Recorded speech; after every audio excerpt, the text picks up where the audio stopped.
Hey everybody, we're back, and today we're going to be throwing a simple bowl, but we're also going to be learning an important lesson that sometimes what you make doesn't turn out very well. So, to throw a bowl, we're going to start by opening up the clay. We're starting with a pre-centered piece of clay, and we're going to just look at a few different ways that you can open it up. As you first saw, we used one finger. You can also use two fingers and push along the sides, slowly straightening them out. Every now and then, whenever you're opening up a piece of clay, you're going to want to put your hands all the way around it or around it and to the side, so that way you can reform the shape and make sure everything's staying centered. Another good way to start opening up clay is through using a sponge.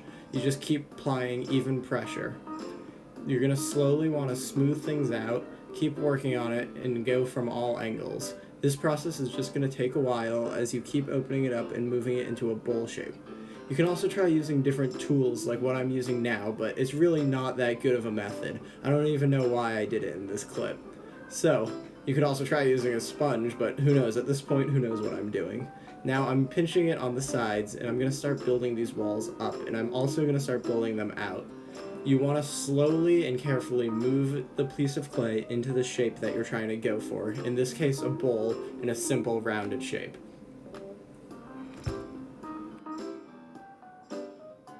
Once you're starting to get the shape right, you can take out your ribbon tools and start trimming it like we've done before in centering. Trimming is just going to be the final touches, and you don't want to spend too much time doing it or you could end up with some lopsided or uneven pieces. Always remember to go back to your sponge and finger to smooth things out as you keep proceeding. In any process on the wheel, you're going to want to work slowly and keep going back and forth between different techniques. This simple bowl is a great way to start learning that. Once you have a finished product, smooth it out just a little bit, maybe even use some water, and then you're going to be done.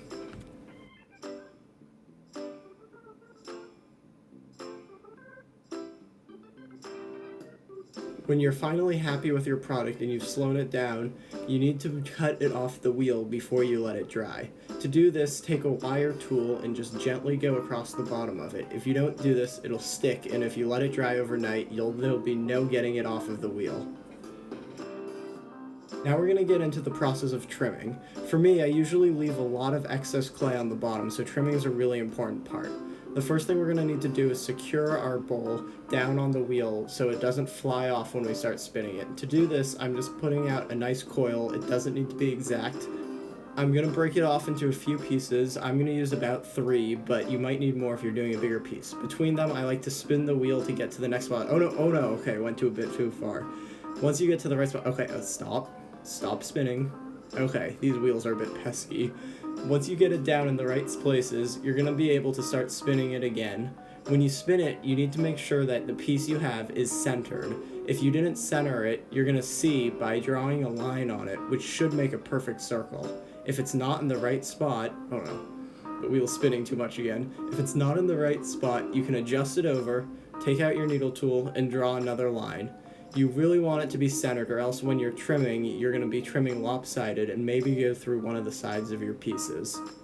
To start trimming, you just need to take a needle tool and take off from the center and slowly move down the sides. You're going to be trimming a lot, but the key to trimming is to not go too far as to break it through. Also go far enough such that your piece isn't too thick on the bottom, which would cause issues in the firing process. So just go back and forth like we were doing earlier with your ribbon tool, slowly doing it. How do you know how far to go? You really can't in any way. You just gotta know it. It's gonna take a lot of practice, and it's a pretty long and painful process. And although it's a long process, when it's sped up like this, it looks pretty cool.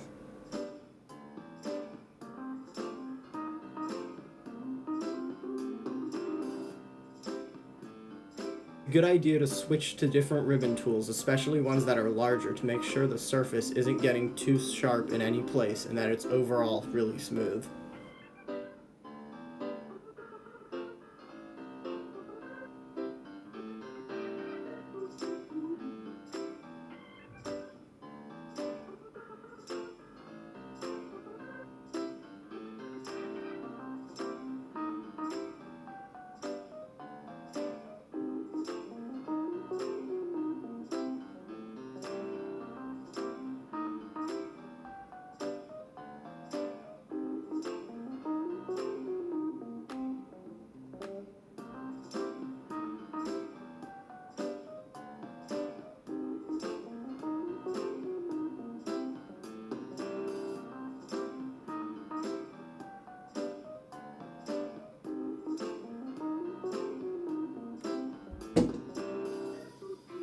Also use a sponge to smooth it out, but be careful not to drop it when you're working on the wheel.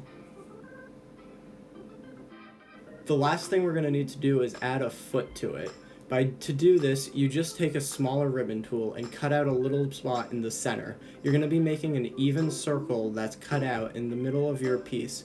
You're going to want to do this on pretty much every piece you make, such that it doesn't have any issues when firing, so that it also doesn't sit unevenly when you're done with the piece.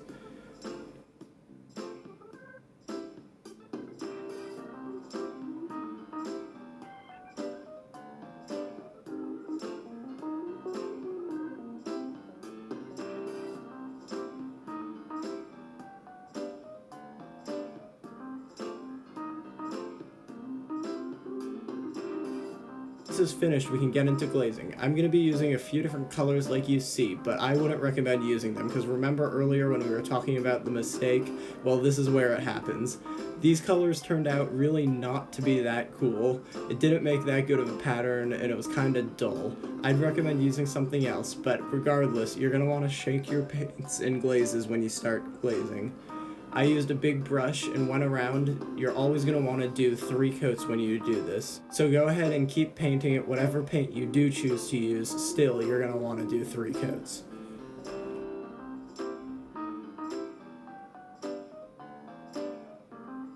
Next, I inexplicably tried to use this reddish-brown paint, which for some reason I thought would go well with the purple.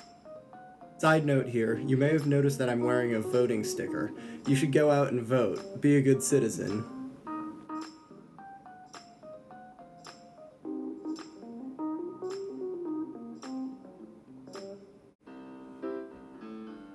After that, I threw caution to the wind by doing another coat of the purple paint over the red-brown again.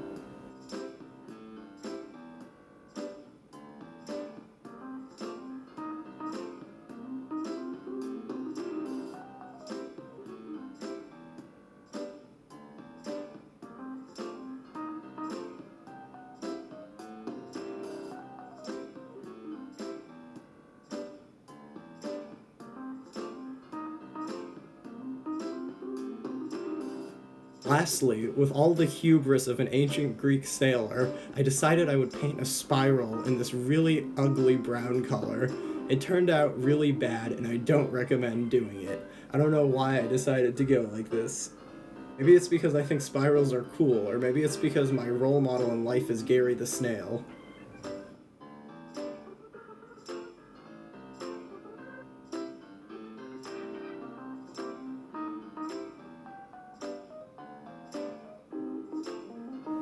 And here is my spiral in all of its unrecommendable glory. Now remember again when I was saying you always should shake your paints? Well, one thing you gotta make sure is that the lid is on tight when you do this. Here it is again in slow-mo. That was a great idea. Continuing my string of terrible ideas, I then decided it would be smart to take a sponge and paint on some more blue in this interesting pattern. It actually turns out really well depending on what colors you use when you use this technique, but in this case it really just wasn't the option.